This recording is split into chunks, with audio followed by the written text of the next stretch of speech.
Carmichael has left himself, his competition, and his fans speechless. He owns a win streak that goes back 2 years and a string of championships that started and still hasn't ended. For RC, just winning is hardly even a goal anymore. It's how much can he win by, how far to the front of the pack can he lap, and how many wins can he possibly rack up before somebody finally beats him. Carmichael and the AMA Motocross Championship roll into Millville, Minnesota for round 9. Next on OLN.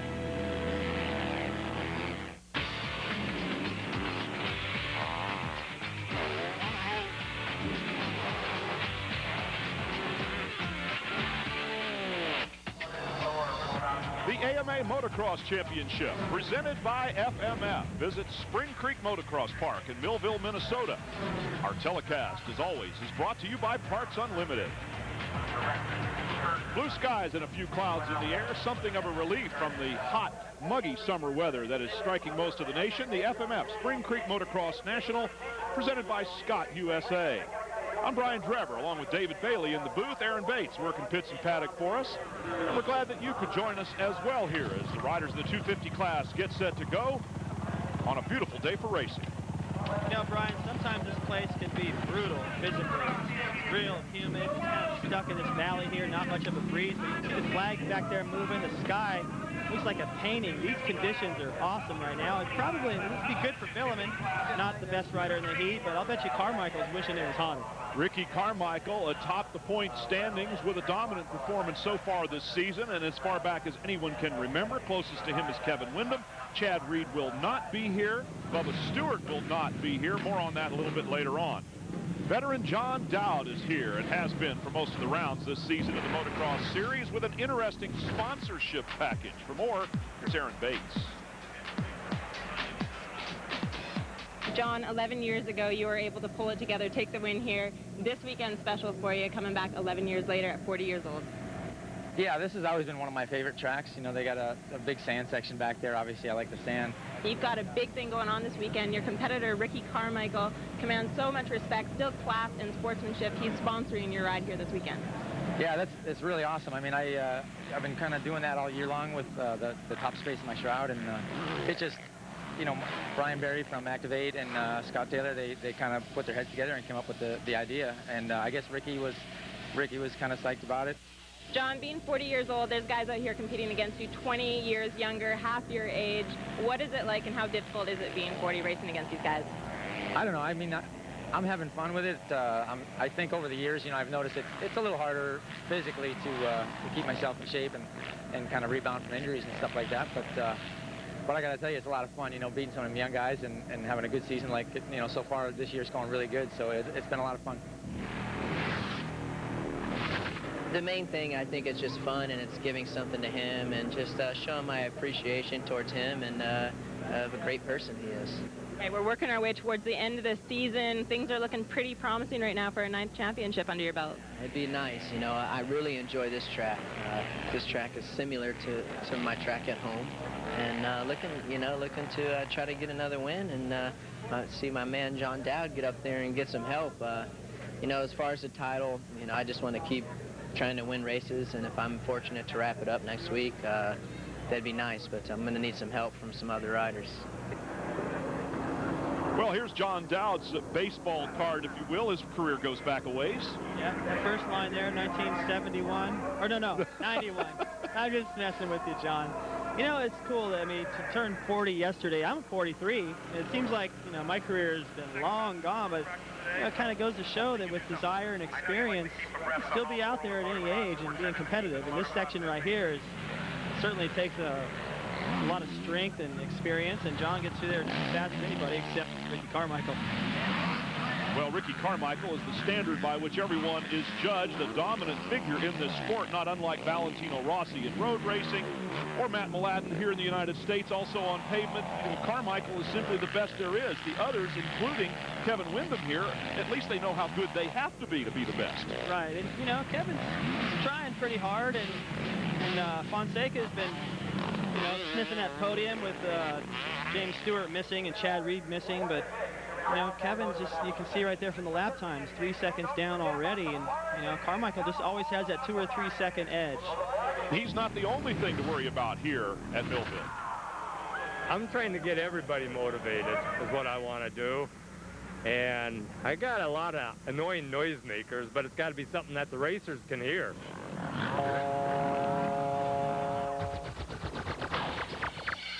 Well, aside from the whoop monster David Bailey, there's a lot going on here at the Millville Spring Creek Motocross Park. Well, as soon as they go off the start, they make a right, a couple of switchbacks, and straight through that whoop section where the whoop monster will be, I don't think you'll be able to hear him when all those bikes come by the first time, but this track has so much elevation, and it's got some hard spots and some sandy spots. The harder sections get sharper holes, the sand gets more rolling bumps. So it's real difficult to set up the bike, and it's a major challenge for all the riders. That's why Ricky likes it so much. Looking at our Honda starting grid here, Carmichael, as usual, will start from the favored position. We go all the way through the field. The riders pick their spots down the line accordingly. Nice crowd on hand here as usual. The gates are up, ready to go. The number 4 and the 14, the two principal contenders for the championship, dump the clutch and fire through the sandy mud here at the Spring Creek Motocross Park. Ricky Carmichael with the hole shot. That's trouble for everybody else. Excellent start for number 77, Matt Gerke. Edges out Fonseca right there. Fonseca doesn't weigh much, and I think he's actually lighter than Carmichael. And on that big 450, you'd think he'd be up there able to put himself in front of Gerke, but Matt has been riding phenomenal in the beginning of these races. I think he's just going to start getting more and more comfortable and be able to stay there longer, but off to a great start. You know, of course, Carmichael's off to a great start. It happens every week. Ricky Carmichael may be small in stature, but as the expression says, a small piece of leather, but well put together. This guy is tough, strong, well-trained, and already on lap number 1, he's opening part of that 3-second advantage that he's had over everybody else in practice. Gerke's right there, and so is Ernesto Fonseca. That's a lead already, Brian. You know, I mean, they've only gone about 300 yards on this first lap, and he's already got himself a nice gap. He can afford to make a pretty good-sized mistake, maybe even stall it in the corner and bump it real quick, and not even lose the lead. And the only guys I can see that really could challenge him are these two right here. As a matter of fact, they just popped up on our screen, and you know, by the time they can get into second, I don't think they're ever going to see Carmichael unless they look over on a jump and see him on the other side of the valley. Fonseca in third, Guleman fourth, and the rest strung out behind them as Matt Gerke is still taking advantage of a good start. We've seen him do this a couple of times over the last several rounds. Yeah, he's still got his gap. It's not like he's there and holding people up. Wyndham really starting to force the issue right now. Well, he has to. I mean, Ricky Carmichael is out in front. Nice little bump pass there on the number 24, Ernesto Fonseca. Kevin Wyndham goes by, take no prisoners, trying to get up to the front. Yeah, Fonseca, he's got to be feeling like, oh, man. Well, I hope no one saw that, but unfortunately, Ernesto, we got that on tape. And when you get passed on the outside like that, that's just an indication that you need to hurry up a little bit more. And Kevin, you know, he took the line perfect. And he couldn't afford a mistake right there, or they would have made more contact and fouled each other up a bit. Matt Gerke out of Lake Helen, Florida, on his Suzuki, still running in second position and doing a pretty good job of it right now. We often see a rider that gets, you know, what you might call an opportunistic hole shot, get past pretty quickly on the first lap. Gerke's holding them off. Here comes the number 14, Kevin Wyndham, on the inside this time. Now around the outside. Can he make the pass? Not yet. Now, it's not to say that Kevin doesn't try, you know, and ride with this much intensity every week, but it just seems like he's really pushing hard right now because he's got the desire to get up there and run with Carmichael. What I think he's trying to do is position himself close enough to Gerke to get him through this whoop section, but Gerke is a sand rider. He may hold his own through here. From Florida, a sand rider like Carmichael himself, who said that this Spring Creek motocross track is very much like his own practice track at home. Wyndham makes the move on the inside, goes a little wide, but manages to rail it through there and make the pass stick. And you notice up in front of those guys, there was just a tiny little glimpse, if you look carefully, of Carmichael up there. So, you know, Wyndham knew he had to make that move quick if he had any shot at keeping with him. If you can't see a guy in front of you, it's pretty tough to stay motivated and gauge your progress and sort of figure out the pace.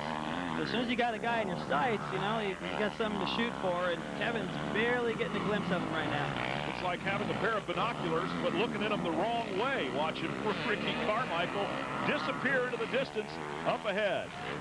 A little further back in the field there, John Dowd, the number 16.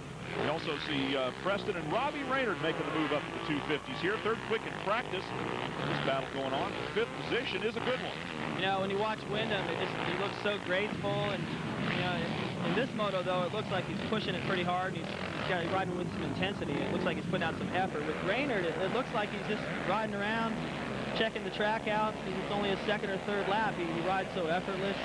He is trying. I'm not saying that he needs to change anything at all. It's just that, and to watch him do things out here on this racetrack, he's just got it so much more figured out than most of these other guys. It doesn't take him any energy, and he's had some wins here. This is a track that he really likes. Moved up to the 450, makes the pass, and off to a pretty good start. He was third fastest in practice this morning. John Dowd holding both of them off, though, for the time being here. A man racing against a couple of riders that are almost half his age. Dowdy doing a pretty good job there in the number 16 Suzuki with the Carmichael sponsorship for this weekend. We got a little change of position behind Dowd. And Villeman was there trying to start his bike. Still trying to start his bike. David Villeman, who had been running up in third position or a challenge for third, is not there anymore. We'll be back with more. To continue here as Parts Unlimited presents our telecast of the AMA Motocross Series by FMF. Ricky Carmichael out in front. Looks like he's on another training ride on his own track. He's got this place to himself. He makes that look easy. There's the gap back to Wyndham, and he's not letting him get away. Carmichael's pulling about a second, maybe a second and a half, and that's still a lot, but not as much as it's been in the past.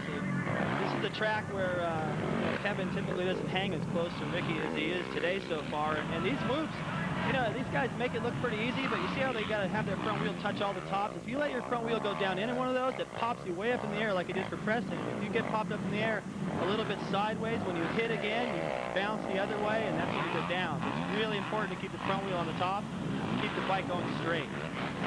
Preston challenging John Dowd for that number 4 spot. Has been able to pull up alongside a couple of times. For the first time, he gets a wheel in front, both wheels in front, and he takes off. Behind him, an even closer battle going on for 6th and 7th spot. John Dowd losing his position there to Travis Preston, but now once Preston has gotten by, he's starting to open the gap. It surprises me a little bit that Preston was able to make that pass. Surprised me that he was able to pass John to make that pass. Here's another look at it.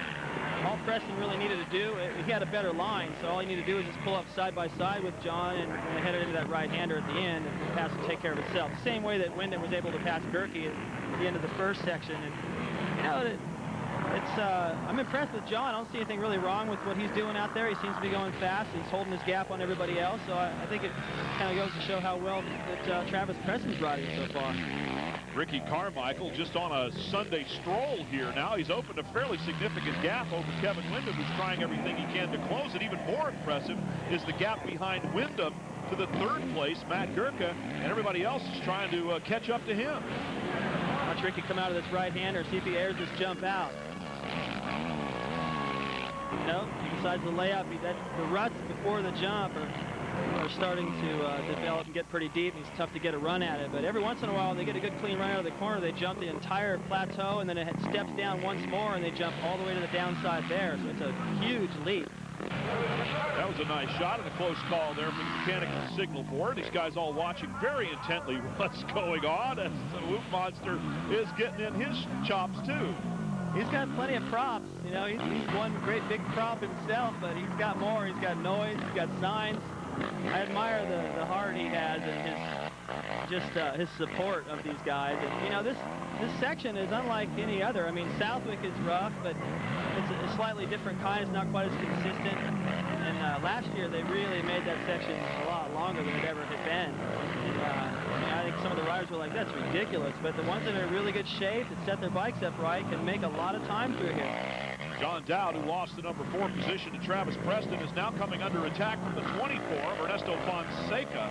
So John Dowd easing back into the clutches of the riders behind him one by one.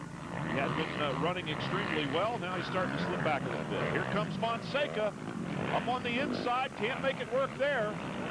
More than I'm watching John right now, I don't know if he's entirely comfortable. It's hard to say if Fonseca and Preston are riding really well, or if John maybe is just a little bit tight right now or nervous and probably settle down here after a few laps. But it's a bummer when that happens, because you give up a few positions, and when you start to feel good, you got to work back past all those guys, and who you were with in the first place is gone. Well, it's a long race, and it can go a number of different ways. Ernesto Fonseca working John Dowd for a while and now making the pass. Here comes John.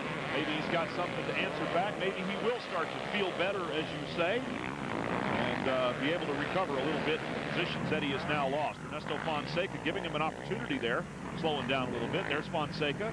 Dowd is not that far behind. You know what Fonseca does really well, besides he rides that 450 great because he's got such good throttle control. He's real precise. He picks great lines, and you know it's usually John Dowd that has the great lines, but Fonseca was able to outclass him a little bit there, and John's still looking.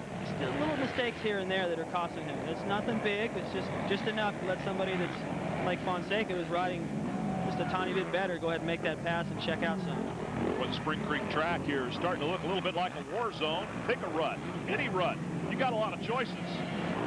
And it's getting Billiman's starting to move back up. That's the corner where he stalled it early on. So gets passed by Michael Burns. 250 getting around the four-stroke. I don't know if he can make it stick or not. Nope.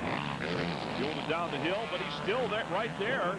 Burn on that green bike. There's David Billiman, the number 12, running in 9th spot after stalling the bike out. Takes a while to get those things started when that happens as well. We'll continue to watch these battles here at the Spring Creek Motocross track in Millville, Minnesota. Here's the top 8. Flashback takes us to 1994 here at Spring Creek Motocross Park, the year that John Dowd won the race. We've given away the ending now, David. And he's holding off some fast company. That's McGrath back there, number 2 on the Honda. LaRocco, number 7. LaRocco would go on to win the championship. Makes the pass right here, gets a little elbow. John was wise to lay up, but LaRocco won the championship that year by a zillion points, but it was John Dowd that won this race and Binghamton to secure 2nd overall that year. And the following year, John Dowd earned a factory Yamaha ride. Matt Gerke on the number 77, passed by Travis Preston, who's definitely on the way forward here in this race. And Gerke's tenure in the top 3 has apparently come to an end. You know, it looked like to me after Preston made that move, I think Gerke realized that, you know, in order to stay somewhat comfortable out there and you know, continue to put in a fine ride and get to the checkered flag, still in good position, he wasn't going to fight with him. But he looked over his shoulder as soon as Preston made the move, and he saw that huge gap back to the next riders, and he started to cruise a little bit. And that's dangerous because even though that's a big gap, those guys are going to start pushing harder late in the race, and if he lays up, then this good finish he had going is going to disappear. Well, it's certainly easier, less changes early in the race than it does later. Everybody's getting tired. Things start to happen more quickly. If you relax just a little bit in the later laps, a guy that's feeling strong and coming on is going to pass you like you're backing up. Yeah, you got to ride hard and keep that gap. You know, and like I said earlier, when you can see somebody, even if he's way up there, especially at the end, you got a rider like Nick Way. LaRocco was always good at that, is coming on strong at the end.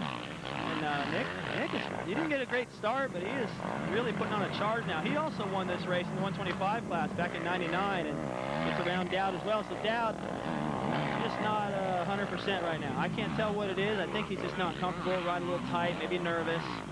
Hey, he's 40. We'll give him a break. Well, and maybe he celebrated his birthday a little too hard. We're only guessing, and that is probably not true. There's the number 24, Ernesto Fonseca. A cake won't really help out till the second moto. There you go. Well, the sugar kicks in. We're going to see John Dowd on top of the box in the second moto. That's our prediction right now. The number 12 coming up behind him is David Billiman, and that really gives you an indication of how John Dowd is struggling and how Billiman has recovered from the mistake or from the problem he had stalling the bike out at the beginning of the race. Yeah, and also with Billiman, I think it's a little bit pride, too. He's like, man, what am I doing back here? I'm the only guy here for Yamaha. Stalled the bike, and they're looking for a podium, and I'm blowing it. So he's putting out a little bit extra effort, I would imagine. Fifth place, Ernesto Fonseca on the number 24 machine. 105th, and he's not alone. Got a good line down that hill. I talked about his lines a little earlier. See Nick right there trying to stay off that shiny stuff and hook up better. And getting a lesson right here, and the good lines around the track. And when you catch somebody like Fonseca that's got the track pretty wired, you know, even though this track is 30, 40, 50 feet wide in spots, there's still a line that's about a tire width wide that's good. And to try to make something happen, you got to go through the mud and you know, of course you want to stay out of the roost, keep your vision clear, and not get peppered with dirt, but it's tough to make something happen. He did it.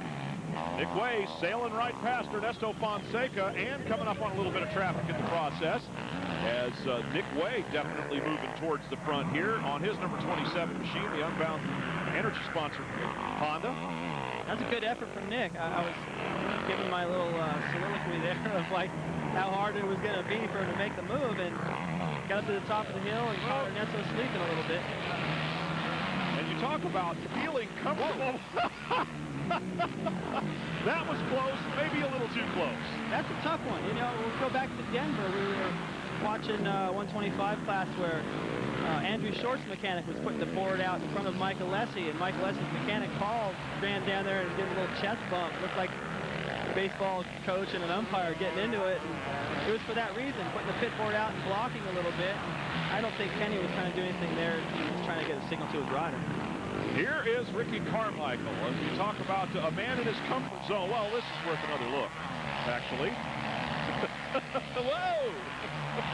Man, you know, Nick does not want to. I talked about that line that's only a tire width wide. Nick wasn't going to move and take a line he didn't like just to stay clear of that pit board. Those things are plastic, you know. He's wearing protective gear. It's a good thing he didn't take his hand with him. Here is Ricky Carmichael on the number 4 machine, so far out in front that you could signal almost anything you wanted to him. Right now, mechanic Mike Gosler is signaling, hey, I'm with Aaron Bates. Mike, we just saw your son race by there. What's it like? Double the fun. You didn't have time to acknowledge him because you're too busy writing on the pit board for RC. Yeah, he's about ready to get lapped. I got to tell him to get out of the way.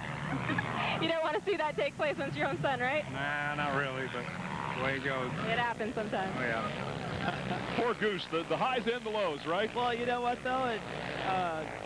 His son is really riding well. He moved up to the 450 and into the 250 class and rode strong in his heat race. Ricky already starting to celebrate, but it seemed like a good move. You know, he was not happy in the 125 class. He wasn't completely jiving with the Motor World Suzuki team, so he decided to do things on his own, ride the 450, and it's got to be a handful for him, but he was looking pretty good up till later stage of this race. Like Mike said, he's about to get loud. You can see him just coming out of that corner just now.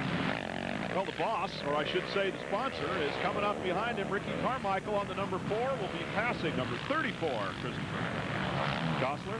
They ride together a little bit during the week. And so Ricky will be like, when he sees him, he's like, come on, man. Faster than that on Wednesday. What happened? Ricky Carmichael on the final lap here, moto number 1, Spring Creek Motocross Park National. And on cruise control, celebrating, waving to the crowd, checking out the girls, doing whatever it is he wants to do. He's already gotten his work done. He can relax now, a little bit like a coffee break for Ricky Carmichael on the final lap. And just once, I'd like to see whoever's in second push really hard so that he didn't get to just cruise around this last lap. You know, I would never let the guy cruise around, but he had a pretty darn big lead the first one. A very fine performance and another win for RC. Creek Motocross Park look almost as relaxed as the man who won the race. RC's with Aaron Bates. Hey, your goal here today was to lap up to 10th place. You well exceeded that goal. We actually lost count of actually how far you did lap up to, but you're definitely over 10th place. How stoked are you to achieve your goal? Oh, definitely, really stoked. You know, main person I wanted to lap was my mechanic's son, Chris Gosser. I told him, you know, he's been wanting to ride the 450 class, and said, all right, well, you know, you think it's that easy, we'll see what happens. And so I lapped him. I don't care about anybody else. Great job. We'll see you back for Moto 2. Thank you. And here are the results. Carmichael, Wyndham, and Preston with his first ever podium finish in a moto here. Our Suzuki Moto Results Board. Take a look, and hopefully you'll find the name of your favorite rider. Robbie Raynard ending up in 11th spot. How about KW, who finished second? Yeah, I felt pretty good. Man, Ricky's riding so flawless out there, and was hauling, but I had a hard time staying with him, and I'm just trying to keep racing as hard as I can, try to catch him, and you know, it's a shame all the competition ain't here this weekend, but you know, Chad's getting ready for next year already. Had to have some surgery, and get ready to see Bubba back out here. I kind of hate being a one-man show with Ricky and just kind of following him around. It's so tough to get out there. We just got to keep working at it. It's kind of same old song and dance. Well, we made our way all the way back to the pits to try to track down Travis Preston, who didn't make his way up to the podium, that he's just celebrating his very first outdoor podium finish, taking a 3rd place. He appeared to be fine, but he wasn't able to come out and speak with us at the moment. I talked to team manager Eric Kehoe, stating that apparently he's got some issues going on right now. Hopefully we'll be seeing him back for Moto number 2. issues. Well, let's look that one up in our Funk and Waggles. But congratulations to Travis Preston for his first outdoor podium. Nobody does more to protect your right to ride than the American Motorcyclist Association. Every racer on the track is an AMA member. How about you? Call 1-800-AMA-JOIN or visit AMADirectLink.com. The AMA writes riding and racing. Now let's go between the motos and a new exhibit at the AMA Museum called Motocross America. This is called Motocross America, and it all took place in the last 40 years. It's a real new, vital, fresh thing. You can kind of see a difference in the crowd. A lot more of them look like you, maybe like me. Guys that raced in the 60s, 70s, 80s, you know, are coming in now instead of the fringe guys, you know, the Harley guys and such. So we got a new thing going on here. It's a lot more vital. It's our deepest story so far also. This exhibit, I think, will bring to people's attention the value of motocross and the importance of the history we have. As a sport, we have a pretty short memory. People tend to forget the heroes and the motorcycles and so forth quickly, but I think this is the kind of thing that'll bring that back to people. I'm really impressed to see this exhibition, and you know, I could never think that these things could happen when I came here the first time. So I know from the beginning that it's going to be a success, but not as big as it is today. Torsten was the first guy basically to come over here, and being the businessman that he is, he saw the opportunities, and he was very instrumental on making things happen, and talked to us, to me and Joel Robert and Bickers, and then the following year we came over here with 6 riders and started a series, and that was the beginning of what became the Trans-AMA series, and then all this is what followed, I guess. I started riding motocross in '75, and I still had leather pants. There's some of these griffs here. I had some of those. I mean, I remember when the V2000 JT chest protector came out. I mean, I just had to have it. Now, the magazines almost every month. I mean, they're recognizing the pioneers in the sport. And it's just awesome. Glad I held on to this stuff in my grandma's basement. The thing I like most is somebody sees, you know, a pair of boots, gloves, magazine cover that just lights them off, takes them back 20, 30 years, you know, and that's my satisfaction here as a director. And then here we have Jeremy McGrath's 1995 Supercross Championship bike. I didn't quite recognize what this, you know, whose bike this was, and then I went around the backside, and then it became a lot clearer.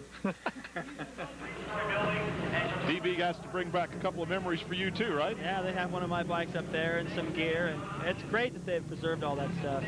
Moto 2 coming up.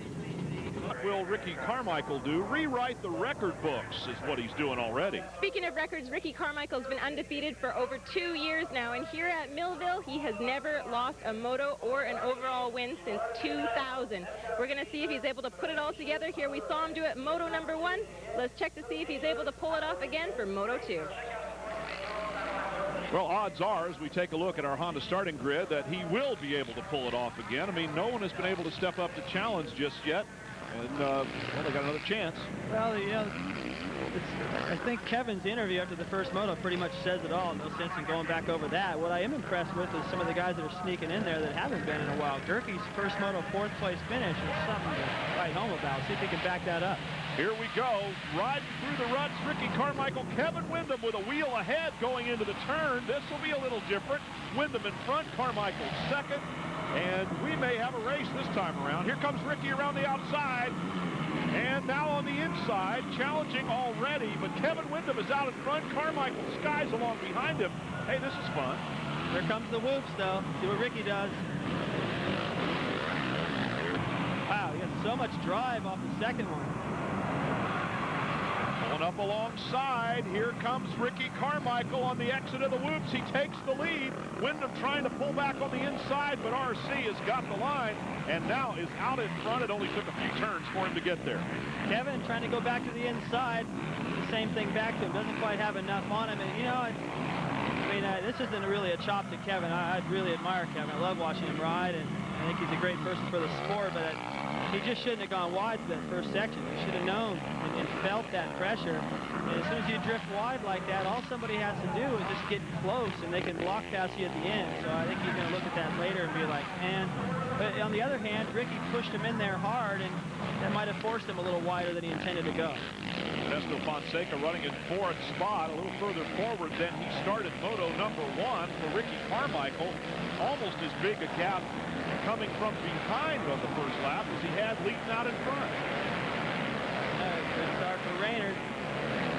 See what he can do here. He's in contact with the leaders, you know, and when you get to ride up front like this, you get to get in the pace of everybody else. Wyndham just coming out of that corner over there. Carmichael, all those guys are in view, and you know, Raynard's probably getting more and more used to that 450 with each lap. And you know, it's a great track for him. So I'm anxious to see what he can do with this. I think he's capable of beating both these guys in front of him. John Dowd also running well here at the start of Moto number 2. Let's see if he can hang on a little more effectively than he did in the first one. And what is it that they learned from Moto 1 that they can immediately apply to Moto 2? I mean, setup, obviously, but what can the rider do differently? Well, lines. You know, and obviously you need to rest and get some food and electrolyte replacement and all that between motos so that you have the energy to go the distance. But looking at lines, you get Billiman getting all crossed up right there. And I think he had a pass. He was trying to make a pass on Raynard, but obviously it didn't stick. So he's got all mixed up. But what I was going to say, the riders themselves can go out in that warm-up lap and take a look at the track. Sean Kohler, number 64, also with a great start. He was really fast yesterday in practice. Kind of like Gerke. Privateer kid has sort of been, you know, off the radar, showing up. His first ride at Denver in the 250 class was real impressive in the first moto. He's been backing it up ever since. But going back to answer your question, during that sight lap, take your time if you need to and make everyone wait, but you definitely get your lines figured out so you don't have to spend any time in the race trying to figure it out. I'll tell you what I'd be doing on that sighting lap. I'd be dialing 911 for the Corps of Engineers. Come in and fix this place. Look at this. What a mess. Yeah, it's changing. The whoops actually are staying pretty good. You know, I thought they would beat up a little bit more or start to get a rut through them or some sharp holes and stuff, but I think the section is really working out well. It's all this stuff here. It's like, I remember listening to Muhammad Ali and some of the boxers back in the day talking about it's not the big punches that always hit you, it's all those jabs adding up. And when you see all these sharp holes right here, that just tears your hands up before the end of this race. I have to say the whoop section does look extremely good by comparison to some of the other parts of the racetrack. That's the challenge that these riders, including Robbie Raynard, face. Raynard running in 5th spot, coming under attack now. David Vuillemin is right there. No problem stalling his bike this time. It looks like it's running okay. See Raynard hopping over some braking bumps on the way down that hill. He goes wide, leaves the door wide open, but so effortless the way he rides. Vuillemin taking over the spot from Raynard. We'll take a break and be right back. A Barbecue Team Suzuki riding tip. And the tip this week, the Millville whoops, of course. Can't ignore those. And the key is through these is to keep your momentum, and the way to do that is by staying on the tops. Notice that Ricky's front wheel never drops down to the bottoms until he decides he wants to time some and try to jump through like he does at the end. Now, the way you keep your front wheel at the top, if you're as good and balanced and experienced as Carmichael, you can do it with just throttle control and body English. The way to help that and make it a little bit easier is to use the clutch. You always have the power band you need. You can get that front wheel right to the top. The forks compress and rebound, and they bounce the front wheel right to the top of the next one. You just keep rowing, a rowing motion all the way through there. If you were going to try to jump 2 and 2 or 3 and 3, it's a little bit too slow. So the whole key here is keep the front wheel on the tops and drive right across the top with fast forward momentum. Oh, John Dowd taking a little bit of a spill there, gets up and recovers. He had been running in 3rd position, and it appears as though maybe he's back to 6th or 7th right now. Has lost at least 3 or 4 spots. Tough break for John Dowd. And it's seeming like he might be able to get into a podium spot, too, with where he was running. Even after that first moto, depending on how everyone finishes, that was a possibility. Now he's got a lot of work to do catching up. And you know, I talked about this track being real difficult with the sand and some of the hard pack stuff. And you know, as sandy as it is in a lot of places, it's a little bit hard packed right there, and his front end is washed out. Really tough to try to choose the right tire here because now you go from soft stuff to hard stuff. And when I raced here, I used to use a hard pack front tire, but then because you want it to turn on the hard stuff, and when you're in the sand, the tire's pretty much buried anyway. So see all the riders going by John when he went down. It takes the energy out of you as well. And I think we already mentioned he's 40. Here comes sponsor Ricky Carmichael. No issues or problems for him. We keep going back to John Dowd at age 40. You know what? He's still out there, and a lot of us never even thought about it, or we've already decided to hang it up way high in the air. Ricky Carmichael having some fun. Yeah, Donnie Schmidt, who is, well, I don't know even how to put him into words. A former world champion from this area. An unexpected early death. It was really tragic, and there's a sign here at this track in his honor, and that jump has been named the Holy Schmidt jump, and Ricky Carmichael just jumped the whole thing, and so did Kevin Windham. He's staying a lot closer to him in this moto. A way to pay homage, perhaps, to one of the fallen heroes of the sport. Kevin Windham now running in second spot. There's the Whoop Monster. Look at the front wheels. See, right to the top. See, Kevin drops down in a little bit, and every time you drop down in, you lose your forward momentum. Kevin doesn't use his clutch either as much through the whoop sections, and drives me crazy a little bit. You'd never see Chad Reed or Jeremy McGrath, for instance, go through that section, or Villeman without the clutch. And the clutch is basically a crutch. If you get a little bit out of the power band, the clutch will help you get through there and put the power band right back where it was, and so you never lose your drive. But Carmichael and Windham have such great throttle control and confidence, they're able to do it without. Just hang on tight. Fonseca and Buhlmann, third and fourth positions, very much at odds here. John Dowd making up some ground after his little tip over in the sandy dirt there, lost the front end. He's making up some progress here, getting some spots back that he lost while he was laying down. Nick Way executing what I was just talking about, the Suzuki riding tips, just skimming across the tops of those, and Raynard started to drop down in and bounce through there. Was much slower, and he's starting to lose position, Brian. And John Dowd gaining a few of them back. Well wrapped up, but how about third, Aaron Bates? Well, guys, I'm crunching some numbers down here as we've only got a couple of laps left. As it sits right now, if everything were to remain the same, Ernesto Fonseca will take a third place overall. That would make for 2 podium finishes in a row for him. If David Villeman passes Ernesto, Travis Preston will take the third overall. And if Travis Preston passes Nick Way and everything remains the same between David Villeman and Ernesto Fonseca, Travis will still get the third overall. It's a number crunching game we've got going on here. Only time will tell. We're going to wait and see what pans out.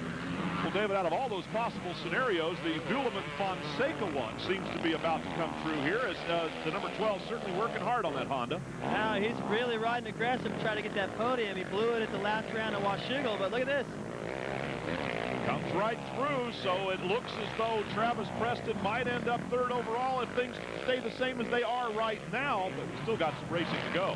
Villeman jumping down that downhill to miss some bumps, and it looks like he might have finally put Ernesto away. Ernesto is not easy to pass, and what I really admire about Ernie is that when he's got a stack of guys behind him, it's almost as though he's unaware of it because he doesn't change his lines very much. He went wide quite a few times, left the door wide open for Villeman, and was still able to hold him off. But David forcing the issue finally to make his pass.